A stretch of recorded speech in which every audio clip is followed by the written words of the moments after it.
What's up, y'all? Welcome back to the channel. So today I have for y'all a bit of an interesting one. I've been meaning to make this video for literally like 2 months, but I just kept putting it off. So what you're looking at are some pictures and even some video clips of when I was at Texas Rangers Fan Fest, which was like January 28th. So yeah, literally about 2 months by the time y'all are going to see this.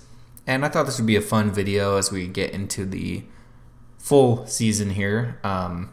In terms of opening day coming up. And this event, for those who aren't familiar, is one they used to do every year. It finally got brought back for the first time in 3 years in 2023. But it's an event where they gather a bunch of players and alumni and broadcasting people and everything in between to just meet the fans, interact with the fans, have a good time. You know, they'll open up the field where you can run the bases and you can play catch in the outfield, and you'll be able to tour some parts of the stadium that maybe normally you can't see during the season. So it's a super cool event. Highly recommend anyone go if you haven't been before. This is the first year I've done a video like this. I've gone to FanFest in 16, 17, and 18, I think. So I got to meet Beltre, I got to meet Pudge a few times. Actually, Pudge was there this year. And it's such a cool experience, getting to meet these guys that you watch on TV all the time. You go to a game, you see them. It's just something really cool, and I'm glad they brought it back, especially because they signed Jacob deGrom, so he was a hot commodity, to say the least, getting his autograph. And that line alone, I was told, was about 1,000 people. Now, a disclaimer here, if you don't have a fast pass for this event, because they have a fast pass every year, you're not gonna really get anything. And I go for the autographs for me, for my collection. I'm not really much of a seller. I actually do have one that I'm gonna sell from this. I got a Marcus Semien autograph, which I had already, but I wanted to have something nice for him to sign, so I didn't have a jersey, I didn't have this or that. I digress. So I'm not one of the autograph hawks. I don't sell. I don't get autographs to sell them. If I did a video of the ones I have, you would see that no way I'm selling most of those. Not that all of them are valuable, but I have stories behind each of them. So that's really what I like about it, are the stories you can tell people. Yeah, I got this baseball doing this, or when this happened, I met this person, and so on. So I'm getting a little bit off topic here, but you're seeing the pictures and videos up on the screen of how FanFest goes, and it's so cool.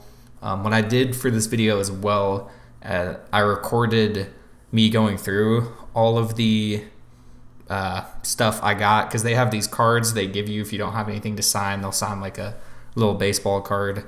So I made a video about 2 months ago going through those things. So just to recap here, I love going to FanFest, would highly recommend it, but there is a bit of a disclaimer about the Fast Pass thing. The system is frankly bad, to put it lightly, if you don't have a fast pass, so keep that in mind if you go in the future, but definitely recommend it. They had quite the roster this year. They got Semien, Seager, deGrom, Lowe was there, Martin Perez was there, he was super cool. So yeah, without any further ado, I will hand it off to myself from 2 months ago to talk through everything I got signed. Okay, y'all, this is the autograph list. I don't know what part of the video this is in, so sorry if I'm repeating myself on some things. But you'll notice, as I probably already said, autographs were at the same time, so it was a little tricky to get all of them on different ends of the stadium. Luckily, I had one of these bad boys, and I'll talk about that in a bit, but highly, highly recommend that if you want to get everyone. So just a little side note. But starting with the pictures that I got signed, you have Bruce Bochy, 2014 World Series, because definitely was not going to have him sign a 2010 picture. It would be a little awkward. So he was super nice. It was the first signing of the day. And then moving along here, Jonah Heim. These are not in order after that, though. But Jonah Heim on his walk-off in the Powder Blues, thought that was cool. Andrew Heaney, he was super funny and very talkative, so he was awesome to meet. Got him on a on the Dodgers picture, nothing existed yet. I thought about the press conference one, but I wanted to get one of him in a game. So this is the one I found. Taylor Hearn.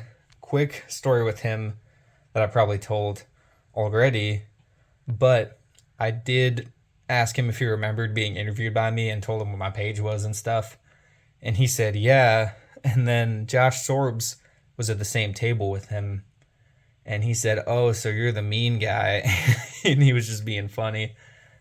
So throwing a little shade maybe at how some fan pages are critical. And obviously the comments get a little messy. So that was a funny experience there. And Taylor Hearn and Josh are so nice. So Mitch Garver, according to the caption I found on this picture, was just him hitting a single. So kind of looks like he's sent one out of the park there. Looking forward to seeing him back in full action next year. Then we have Josh Young upside down a little bit. The ink on his faded a little bit, so that was unfortunate. Or well, the Sharpie didn't work all that well. Then Pudge. This was an awesome photo that I found of Pudge. Pretty high quality too. And that was the last one. There's a Josh Smith one that I forgot to have him sign because I was so distracted, and I think that was before we ate lunch, so I was getting a little tired. And then a bunch of these cards for like Howard, Barlow, Mike Maddox.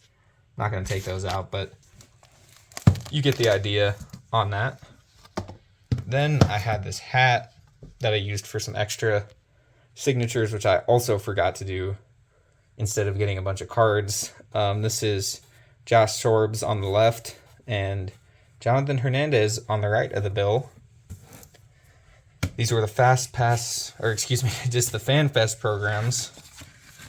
And to give you all an idea to show you here, A, B, C, and D. So they'd have it at A and C and B and D at the same time. So that was a little crazy to get to. But there's those two. They gave us these Pluckers stickers when we were at the Pluckers booth. They had a little wheel you could spin. And then they gave us these in a line for some reason. The first line we got into, they gave us just Rangers stickers, I guess. Here's the lovely Fast Pass. You'll notice it has a bunch of holes in it. And that was because they hole punched every time you got an autograph. So I got all the stations hole punched. And I thought maybe I was going to get like a free coffee, one of those punch cards at a restaurant or something. But now the stuff y'all definitely want to see. This is Nathaniel Lowe, smack sweet spot on baseball. This is the GOAT, Jacob deGrom. And I'm sure at some point in this video I'll show the footage I have of meeting him. This is this is Nathan Eovaldi. Martin Perez, I was looking at that one off camera. This is Eovaldi. He was also really nice. All the guys were super cool. Because, there's, with some teams and players, and just athletes in general, there's a bad stereotype about, they're all mean and whatever, but everyone there was super nice and very, very social. This is Marcus Semien. Super clean autograph. He was cool as well. And this one is Martin Perez, who was very willing to take pictures with people because according to the policies, they're not supposed to take pictures. You're not supposed to interact with them that much. But he was super nice and took his time with everyone, shook people's hands, all that good stuff. And the last thing I got over here, which I'm grabbing off camera, is this Corey Seager signed powder blue jersey. It's the replica one, which I guess is like the only one they really sell. They have very few authentic ones. But this was very cool to get. I loved the powder blue. I wore this jersey twice, I think. I wore this one like twice. And then I saw the opportunity at FanFest to get it signed. So I got it signed. But yeah, I think that was everything. 5 baseballs, a jersey, a couple on the hat, and then a bunch of those cards. So that's a wrap for the autograph stuff. Really cool event, and I'm hoping they get Ohtani, so I have a good reason to come back next year. It's always a fun time though, but I would not I probably won't do this next year unless they get someone like him, so we'll see. And there you have it, folks. That was the little recap I wanted to do. So I hope y'all enjoyed. If you're into the collectibles and stuff like I am, you might appreciate this video. Even if you're not, just get you hyped up for Rangers baseball, right? Like, think about how much the roster has improved since 2020. It's pretty phenomenal what Chris Young has done. And they're finally letting the GMs spend money. So let me know if y'all went to FanFest. If so, how was it? What did you think? Who'd you get to sign your stuff? And I will talk to y'all later.